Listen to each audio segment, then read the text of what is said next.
He's doing a beautiful job of drafting with that Mercury. As we said earlier, it's one of the best drafting cars in the field. That's the car number 21, following the car number 1 of David Pearson. Front 4 cars trying to break away. Richard Petty is in the 5th position. And that draft will work some 10 or 20 car lengths back. So the field begins to tighten up. Up into the high 33-degree banking, 5 stories high. Pearson swings his Oldsmobile ahead of Bonnet's Mercury and the Olds of Cale Yarborough. Those 3 cars trying to put some separation on the field. Ty Scott in 4th, Richard Petty in 5th. But down the backstretch, the Talladega draft begins to work, and here is Buddy Baker, who made a late pit stop on the end of that caution period. He's right now in 13th position, trying to move up on rookie driver Lake Speed in the 66 machine at the bottom of the racetrack, and Dick Brooks in car number 7. Brooks leads Buddy Baker for now 11th and 12th position. Baker looks to the low side, can't find the racing room at the start-finish line. Into turn number 1. Baker goes to the bottom. Running with Brooks for 11th spot at just under 200 miles an hour. Out of turn 2 and down the 3,400-foot backstretch, Baker's car was the class of the field in the early going. And it's just showing how much horsepower that car really has, Mike, as he comes up through the field. Back up front, David Pearson leads that tight draft with Neil Bonnet in 2nd, Cale Yarborough 3rd in the 11 car, and Richard Petty has moved around Ty Scott to take 4th in car number 43. Dale Earnhardt has swung into the 5th spot. Baker now goes to work on rookie point leader Jody Ridley in the number 90 car, a Mercury. Ridley runs in the 9th position as Baker goes around the outside to move up in the top 10. Pearson continues to lead, and it's still a tight 3-car draft ahead of Petty and Dale Earnhardt. How tight? They're running closer together than most people park at 200 miles an hour. Buddy Baker goes under Terry Labonte, and he will pick up the 8th position. And around Richard Petty, and Petty looks very slow at the bottom of the racetrack. Something has happened to his car. Back up front, Pearson is waiting for no one but Bonnet, and Yarborough will not shake loose. They've opened up about a 10-car length separation on the 4th place machine. That'll be Dale Earnhardt now in 4th. And Mike, here's Richard Petty coming down pit road, an unscheduled pit stop for the 7-time national champion. Dale Inman, Maurice Petty go to work. Maurice Petty looking at the rear of the car. Now he's raising the deck lid as others raise the hood of the car. And Maurice Petty looks up. He says, shut it off. Richard Petty is out of this race, but we'll be back with more in a moment. At the $315,000 Alabama 500. David Pearson's Oldsmobile battles Neil Bonnet in a Mercury and Cale Yarborough's Olds for the front 3 positions. Dale Earnhardt is in 4th with Ty Scott in the 5th spot. Benny Parsons in 6th. They're part of an 8-car battle for the lead in the back straightaway as they lap by Cecil Gordon's machine. 8th is Buddy Baker, who moves to the inside on the 68 machine of Lenny Pond. Baker takes over 7th. He handles well at the bottom of the racetrack, and then, Jared, he has tremendous power. I think he has more horsepower than any car in the field, Mike. He just plants his foot in it as it goes on the inside of the track, and really that's where he takes the most horsepower, but he just seems to have it every time he goes down there now as he tries to move on the inside of Benny Parsons. Tricky place to pass the tri-oval area, and they go back to single file past the start-finish line, but Baker goes back on the charge at the bottom of the racetrack at turn 1, underneath the 27 of Benny Parsons. Past Ty Scott, and now challenges the 2 of Dale Earnhardt. That's for the 4th position. Baker is really flying. Bonnet in the backstretch goes low on David Pearson, headhunting for the lead. Baker stays glued to the low side against Earnhardt, and Baker takes over the 4th spot. Trouble out of turn 4. Bobby Waywack explodes the engine in his Dodge, but Baker is not letting up. He's still standing on it, working underneath Cale Yarborough. Yarborough has led off as they go through the smoke screen in the tri-oval area. Baker stays on the throttle, and he will follow Neil Bonnet to the caution flag, moving all the way up to 2nd position. A bold move for Buddy Baker puts him up into the 2nd spot as Bobby Waywack's car coasts down pit road like a burned-out rocket settling back to the launch pad. Waywack rolls his Dodge into the garage area, where standing by is Ned Jarrett with Stock Car Racing's all-time winner. Well, Mike, Richard Petty is coming out of his car. He just pulled it into the garage area with that famous rag in his mouth. Richard, what went wrong? I think threw the main bearings out of it. It started smelling a little bit and seizing up, so we just come on in. Well, the champ, 7 times, is out of it here today. There's been a lot of engine trouble here today. Darrell Waltrip, Bobby Allison, Harry Gant, Marty Robbins, and Richard Petty are out of the race with engine trouble. Here also Jim Vandiver. Ned Jarrett tells us how they get 700 horsepower out of basically stock engines.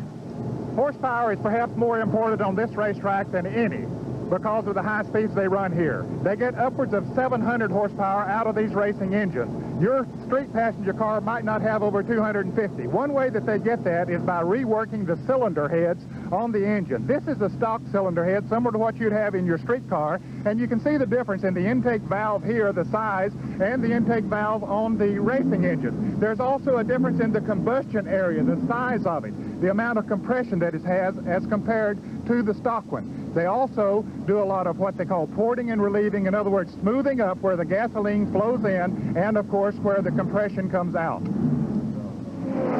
Back under green at 200 miles an hour. Those engines straining to the limit. It is Cale Yarborough in front of the number 11. Buddy Baker's 28 is second, and the 2 of Dale Earnhardt is third. All Oldsmobile, as are David Pearson's 4th place car and Lenny Pond in 5th. Yarborough had about a 5-car length margin through the turn, but Baker narrows that down in the long back straightaway and goes for the lead as they hit turn 3. Baker just outpowered Cale Yarborough going into the turn. Another sign of the strength of that Oldsmobile. He's going to be tough to beat here tonight if that car stays together.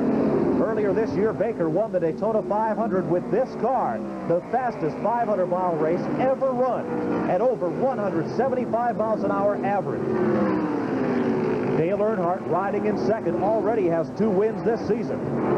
And here's Neil Bonney coming into the pits in the Wood Brothers Mercury, an unscheduled pit stop for him. They're not changing tires or putting in gasoline. Well, they're not doing much of anything. No, they aren't. It looks like Neil Bonney is going to be out of it here today. Engine troubles have plagued the Wood Brothers at Talladega. Bonnet led a lot of this race last year, but it looks like today will not be his. And Cale Yarborough is slowing down on the inside of the track as David Pearson goes around him. Here's Bonnet. He's out of his car as they push the Mercury back to the garage area. Well, that takes the last of the 3 Alabama gang out of the race. Bobby and Donnie Allison and Neil Bonnet have all fallen by the wayside. As Baker dives low, brings his Oldsmobile up into the middle groove and back into the lead. Mike, when I was racing, we would test each other out, particularly towards the end of the race, to find out where we could pass best, and they might be doing that now. Each driver has tried and won at turn 3. That has been the favorite passing point this afternoon. As past the start-finish line and into turn 1 again. So Baker and Earnhardt running 1 and 2. And Mike, they got pit stops coming up before too long. They cannot go the rest of the way without making a pit stop, and if it comes under the green, it's going to be a real test for the men in the pits. Well, Baker has Waddell Wilson pitting his number 28 car, one of the best in the business. His strategy helped Baker win the Daytona 500 in February, while Earnhardt has Jake Elder, who's been in victory lane with many a different driver, and now has crewed Earnhardt to 2 wins this year. Lake Speed, rookie driver, moves underneath Baker. This could be the signal that they'll be headed for the pits. Yes, they are. They're slowing down now as they come down pit road, and Earnhardt follows Baker right into the pits. They're pitting close together on pit road so that they can sort of keep an eye on each other. This is a good move because if both drivers come out together, they'll be able to link up in a draft again.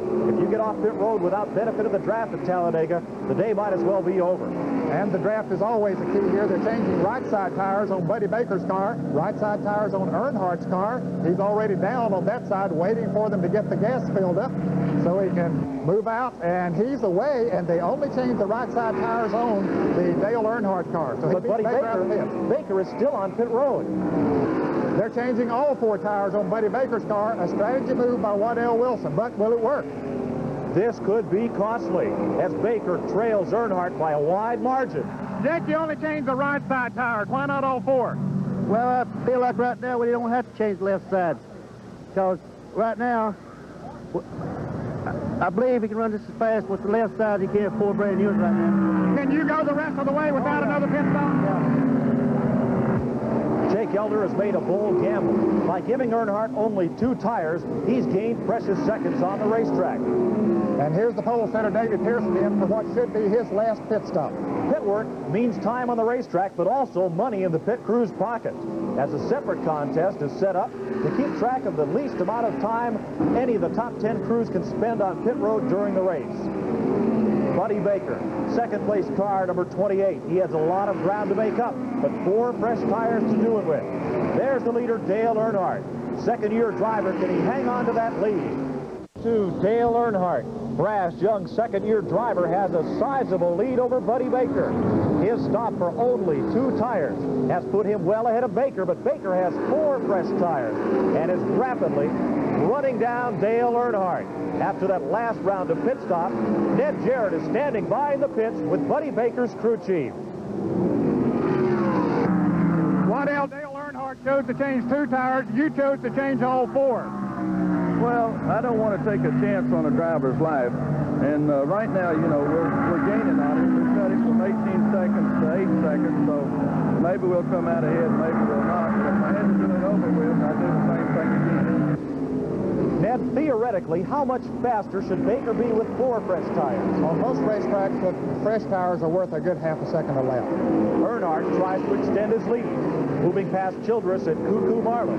Dale Earnhardt, is your strategy for the closing laps pretty much the same as it's been for the whole rest of the race? Well, sort of like a card game. You play what you dealt, and sometimes during the race you're dealt a bad hand, you know, with a bad pit stop or something happened, you have to make an unscheduled pit stop. So if things go pretty much, you know, like they're planned, you know, you run about the same strategy all the whole race.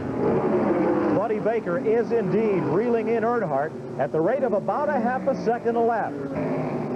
The difference is tires. Baker took on 4, while Earnhardt got only 2 fresh tires on the last pit stop.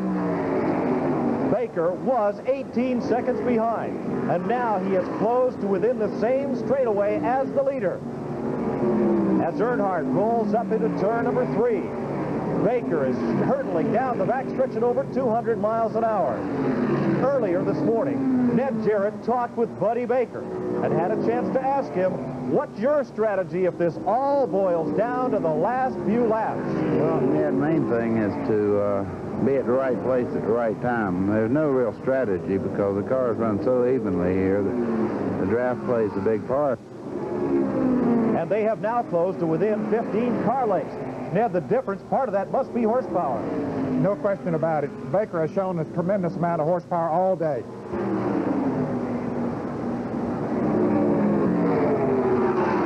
Earnhardt trying to hold on to that lead as Buddy Baker closes in. Baker with tremendous horsepower, and power is the key in the high banks of Talladega.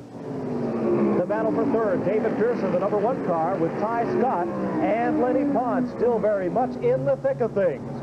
As out of turn number 4, Earnhardt now leads by only 6 car lengths. Earlier today, we've seen Baker lead in the tri-oval and take the lead in turn 3. There's Baker's son, Brandon, looking on, cheering his dad. Turn 3 has been the favorite passing point of Buddy Baker today. 3 laps to go at turns 1 and 2. Baker follows Earnhardt on a string through the first and second turn, and now dives low on the racetrack, where he has not made a challenge for the lead today. Baker goes to the bottom of the track at turn 2. He will try to out-drag Dale Earnhardt down the backstretch. And on horsepower alone, Buddy Baker retakes the lead in the Alabama 500. Up through the high bankings of turn 3 and 4. Baker is in front. Down on pit road. What does Jake Elder think of all this, then, Jarrett? You think the difference is tires? Well, I don't know. I think Baker's engine's a little stronger than us right now. Because he showed all week he's a little faster than we are. And Baker is a little bit faster right now. He has the lead with just 2 laps to go. Just about 5 miles left in this Talladega, Alabama 500. But Earnhardt, remember, has the advantage of the draft. 2 cars working together faster than one alone, and Earnhardt could slingshot. How about it, Buddy Baker? Where do you want to be on the last lap here? I saw the best of them lose races here on the last lap because you just got to be in the right place. Slow cars can get in front of you, and you go high and they move high, and you have to back out of it. There's so many things that can happen that there's no real strategy. You just hope that you're in the right place when it happens. Next time by the start-finish line, 500 miles will be decided in just one lap. Through the tri-oval area and heading for Harold Kinder's white flag. Dale Earnhardt, where do you want to be on this lap? Well, I don't really want to be leading it, but I like to have, being second or third, have a good shot at running at the lead. Earnhardt has a great shot out of turn number 2. Heading into the backstretch, 3,400 feet of runway for Earnhardt to work the draft, but slow car ahead. Buddy Arrington is in the low groove. Earnhardt cannot move down and slingshot on the inside. He looks, not enough room. Baker holds him off, forms the box around Arrington, and Earnhardt has to rethink his strategy. That was the primary passing point. Here they come, pounding out of turn 4. The fans are on their feet. Last climb by and into the tricky tri-oval. Earnhardt baits high and goes low, right to the bottom of the racetrack, onto the track apron. Earnhardt draws closer, ever closer, but Baker will win the race by 3 feet. Buddy's son Brandon can't believe how close the finish was, as Buddy Baker has defeated Dale Earnhardt by just about the length of a fender. Here's David Pearson in the number 1 car, coming across to take the 3rd position. Pearson was the pole sitter, but fell out of the draft after the final pit stop. A jubilant Buddy Baker heads his Oldsmobile for pit road and victory lane. Lenny Pond picked up the 4th position, and Ty Scott rounded out the top 5. For Baker, it's his 2nd win of the 1980 season, but he's won the 2 biggest races thus far, the Daytona 500 in February and here at Talladega. Ned Jarrett is standing by in victory lane as Baker pulls in, and he'll be taking a minute to get his composure. He's 39 years old and was the first driver to exceed 200 miles an hour on this racetrack. He looks tired after a hard 500 miles on the world's fastest speedway. Ned Jarrett is standing by in victory lane as Buddy Baker composes himself. We'll be going to victory lane in just a moment. Buddy Baker has won the 11th annual Alabama 500 by a margin of 3 feet. Let's go to victory lane. Buddy Baker, congratulations on a fine run. Thank you, Ned. We had to earn this one. I'll guarantee you that deal was all anybody wanted to handle. But there at the end, my car seemed to stick in the corners a little bit better than Dale, and I was able to make up some time. But I was just real pleased with the race car, and I don't know if they ever had one any closer than that one. Well, as you came off of that 4th turn, knowing that he was going to make that move, try to get around you, what were your thoughts? I just hoped I could hold him off. I didn't block his racetrack. He had somewhere to run, and he just couldn't quite make it. Did you bend that floorboard down a little further? Yeah, I imagine it's right up even with the race motor right now, because but I've won several races from leading the last lap. I'd rather be there than take a chance of going back. Well, he was there, he stayed there, and he got the job done, and he's certainly big enough to push that pedal down just as hard as he needs to, and it was hard enough here today. Despite 6 caution flags, Baker's winning average speed was still 171.4 miles per hour. There were 39 lead changes among 12 different drivers. That ties a Talladega record. Let's go back to Ned Jarrett. He's with the driver that almost won the race. Well, they say first place is the only place to be, and Dale Earnhardt, that's where you were really trying to get. We ran our best all day. Buddy ran hard and I ran hard. We both, I think, deserved it to win, but it's just a little strong we were that last lap, and he just beat out. Well, you almost did it. Did you wait too late to make you move, or what do you think? Well, I wanted to make it down the backstretch, really, but Buddy Arrington was on the inside, and I know Baker would pull me down on him, so I really just didn't try it. And I just had to make my shot on the front straightaway and do the best I could. Jake Elder and the crew did a super job all day, and they pulled some good strategy on the last pit stop, and you had that little lead over Buddy, and he's just strong enough to come back and catch us. For the 2nd year in a row, over 100,000 people have jammed into Talladega to see another Talladega trademark finish in this Alabama 500. From a purse of $315,000, Buddy Baker will go home with $32,000 for defeating Dale Earnhardt. For Ned Jarrett, I'm Mike Joy, and that's the story of the Alabama 500. The 11th Annual Alabama 500 has been brought to you by Busch Beer.